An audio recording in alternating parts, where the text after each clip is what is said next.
Hello दोस्तों, कैसे हैं आप सब। आज हम आपके लिए क्लास 10 से भौतिक विज्ञान का महत्वपूर्ण प्रश्न लेकर आए हैं जो 2022 में जो आगामी परीक्षा होने वाली है, बोर्ड परीक्षा, उसमें बहुत ही महत्वपूर्ण है। ये आपका पार्ट 1 है जिसमें हम 40 क्वेश्चन को कंप्लीट किए हैं। तो ये चैप्टर जो है मानव नेत्र तथा रंग बिरंगा संसार से है। तो चलिए वीडियो को स्टार्ट करते हैं और आप वीडियो को अंत तक देखें, बहुत ही मज़ा आने वाला है और इसे बार बार प्रैक्टिस करें और परीक्षा में परचम लहराएं। चलिए तो शुरू करते हैं। पहला क्वेश्चन है कि किसी वस्तु का प्रतिबिंब आँख के जिस भाग पर पड़ता है वह क्या कहलाता है। तो दोस्तों, जो आँख के जिस भाग पर पड़ता है उसे हम रेटिना बोलते हैं। क्या बोलते हैं? रेटिना। तो मेरा आंसर सही क्या है? रेटिना। दूसरा क्वेश्चन है, एक स्वस्थ आँख के लिए स्पष्ट दृष्टि की अधिकतम दूरी कितनी होनी चाहिए। अब देखिए, अधिकतम पूछा जा रहा है तो आप जैसे अधिकतम जैसी आए तो अनंत पर बोलेंगे, लेकिन यदि यहीं पर रहेगा न्यूनतम, ठीक है, तो न्यूनतम जब होगा तो वो 25 सेंटीमीटर होगा। ठीक है, चलिए 25 सेंटीमीटर होगा। तीसरा क्वेश्चन देखते हैं कि आँख व्यवहार होता है, वो किस प्रकार से आँख जैसे व्यवहार करता है। वो अवतल दर्पण की तरह, उत्तल लेंस की तरह, समतल दर्पण की तरह, इनमें से कोई नहीं। तो आँख जो व्यवहार करता है वो ऑप्शन सही है, उत्तल लेंस की तरह, क्योंकि आँख जो है हमारी मानव की आँख जो है वो किस लेंस की बनी है? तो उत्तल लेंस की। यानी कि हमारा बी नंबर जो ऑप्शन है वो सही है। चलिए अब चौथा क्वेश्चन को देखते हैं।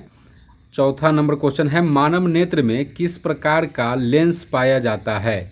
मानव नेत्र में किस प्रकार का लेंस पाया जाता है? तो उत्तल लेंस। अभी थोड़ा देर पहले ही बताया हमने। चलिए पांचवा नंबर क्वेश्चन, मानव नेत्र में जो बिंदु प्रकाश के लिए बिल्कुल सुग्राही नहीं होता है उसे क्या कहते हैं? तो अंध बिंदु बोलते हैं उसे। नेक्स्ट क्वेश्चन है 6 नंबर, कि मानव नेत्र जिस भाग पर प्रतिबिंब बनाते हैं उस भाग को क्या कहेंगे? तो उस भाग को बोलेंगे दृष्टिपटल। ये आपको ध्यान रखना है। चलिए 7वां क्वेश्चन है कि मानव नेत्र अभिनेत्र लेंस की फोकस दूरी को समायोजित करके विभिन्न दूरियों पर रखी वस्तुओं को फोकसित कर सकता है। ऐसा हो पाने का क्या कारण होगा? तो दोस्तों, इसका सही उत्तर समंजन क्षमता है। बी नंबर ऑप्शन सही है आपका। जो नेत्र निकट वस्तु को साफ नहीं देख सकता उस नेत्र में कौन सा दोष होता है? निकट की वस्तु को साफ से नहीं देख सकता है उसको बोलेंगे दूरदृष्टि दोष। ये ध्यान रखना है कि निकट की वस्तु में दूरदृष्टि दोष होगा और दूर की वस्तु में निकट दृष्टि दोष होगा। ठीक है, चलिए 9वां क्वेश्चन है कि सामान्य नेत्र की रेटिना पर बनने वाला प्रतिबिंब कैसी होती है? तो इसका सही उत्तर जो है वो होता है वास्तविक और उल्टा। नेक्स्ट क्वेश्चन देखते हैं। मानव नेत्र तथा रंग बिरंगा संसार से हम आपके लिए बहुत ही महत्वपूर्ण क्वेश्चन लेकर आए हैं जो लगभग 40 है। चलिए 10वां नंबर क्वेश्चन को शुरू करते हैं। नेत्र लेंस में समायोजन की क्रिया होती है आइरिस द्वारा, नेत्र लेंस द्वारा, सिलियरी पेशियों द्वारा, कॉर्निया द्वारा। तो याद रखना है कि नेत्र लेंस में समायोजन की क्रिया जो होती है वो सिलियरी पेशियों द्वारा होती है। ठीक है, इसके बाद 11वां नंबर क्वेश्चन है कि किसी नेत्र का निकट बिंदु क्या होना चाहिए जी। तो निकट बिंदु यानी कि स्पष्ट जो दूरी है उस देखने की वो 25 सेंटीमीटर है। ठीक है, चलिए नेक्स्ट देखते हैं। पुतली की साइज को नियंत्रित करने वाला गहरा पेशीय डायफ्राम क्या कहलाता है? तो इसका सही उत्तर जो है परितारिका है। ऑप्शन ए जो है वो सही है। 13वां क्वेश्चन है कि आँख की पुतली किस प्रकार कार्य करती है? दर्पण का तंत्रिका की भांति, दर्पण तंत्रिका की भांति, पुतली की भांति, परितारिका की भांति या परिवर्ती द्वारका की भांति। तो चौथा नंबर जो डी नंबर ऑप्शन है वो आपका सही है। चलिए 14 नंबर क्वेश्चन देखते हैं कि कॉर्निया के पीछे एक संरचना होती है, उसे हम क्या कहते हैं? पुतली कहते हैं, नेत्रपटल कहते हैं, रेटिना कहते हैं या परितारिका कहते हैं? तो कॉर्निया के पीछे जो संरचना होती है उसे परितारिका कहते हैं। ठीक है, चलिए आगे देखते हैं। 15 नंबर क्वेश्चन, निकट दृष्टि दोष उत्पन्न होने का क्या कारण है? अभिनेत्र लेंस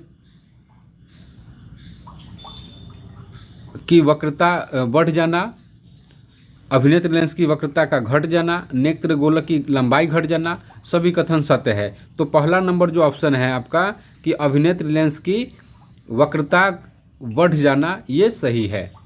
चलिए 16 नंबर क्वेश्चन है, निकट दृष्टि दोष को दूर करने के लिए किस लेंस का व्यवहार करना चाहिए?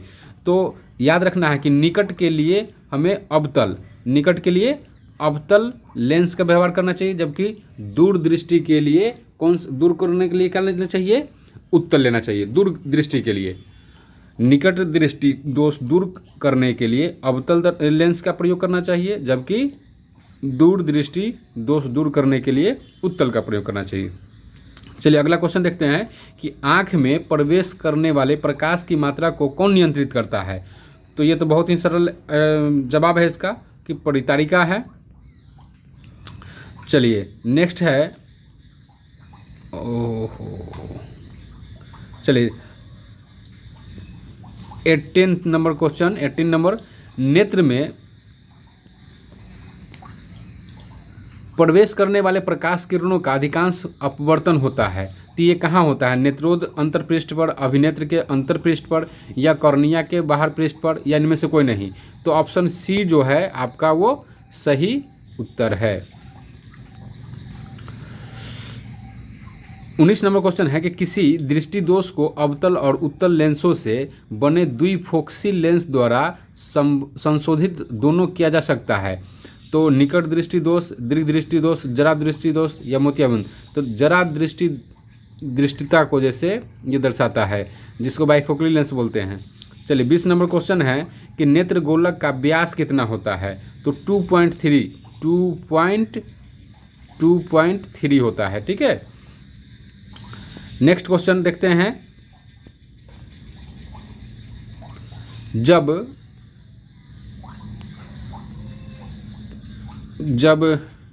प्रकाश अत्यंत चमकीला होता है तो पुतली बन जाती है।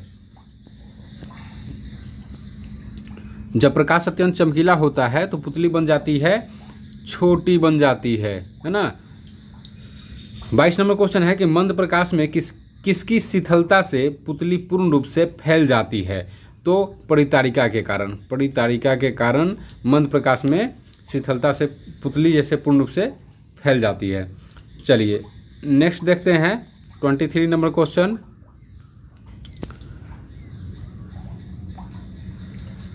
पटल एक कोमल सूक्ष्म झिल्ली होती है जिसमें विशाल संख्याओं में किस प्रकार की कोशिकाएं पाई जाती है?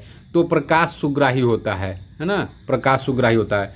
24 नंबर क्वेश्चन है कि जब नज़दीक की वस्तु को देखते हैं तो पक्षमाभी पेशियाँ सिकुड़ जाती है और नेत्र का आकार कैसा हो जाता है, यानी छोटा हो जाता है, लंबा, पतला, गोल कैसा हो जाता है? तो नेत्र का आकार जो होता है वो गोल हो जाता है। ठीक है, नेत्र का आकार गोल हो जाता है। 25 नंबर क्वेश्चन है कि नेत्र गोलक के गोल होने पर आप देख पाते हैं, गोलक का गोल होने पर आप क्या देखेंगे कि निकट की वस्तुओं को देख पाएंगे, दूर की वस्तुओं को, या 25 सेंटीमीटर की दूरी पर किसी वस्तु को देख पाएंगे, या इनमें से कोई नहीं? तो क्या होगा कि नेत्र गोलक के गोल जब हो जाएगा तो निकट की ही वस्तु को आप देख पाएंगे। इसके बाद आप चलते हैं 26 नंबर क्वेश्चन कि वस्तु को हटा लेने के बाद भी नेत्र पटल पर प्रतिबिंब कितनी सेकंड तक रहता है? ये बहुत इंपॉर्टेंट क्वेश्चन है कि 1/10 सेकेंड, 1/10 सेकेंड।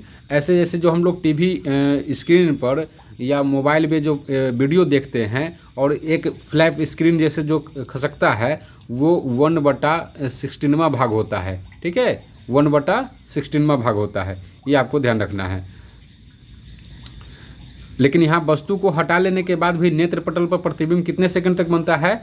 तो याद रखना है आपको कितना, 1/10 सेकेंड। ठीक है, चलिए 27 नंबर क्वेश्चन क्या कह रहा है कि दृष्टि निबंध से सिद्धांत का उपयोग कहाँ किया जाता है? तो इसका आंसर है चलचित्र प्रक्षेपण में। दृष्टि निबंध सिद्धांत का उपयोग कहाँ किया जाता है? तो चलचित्र प्रक्षेपण में, यानी ऑप्शन नंबर ए आपका सही है।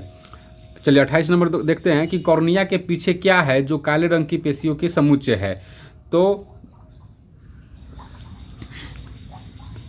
ये जो क्वेश्चन है कि कॉर्निया के पीछे क्या है जो काले रंग के पेशियों का समुच्चय है, तो वो कहलाएगा परितारिका।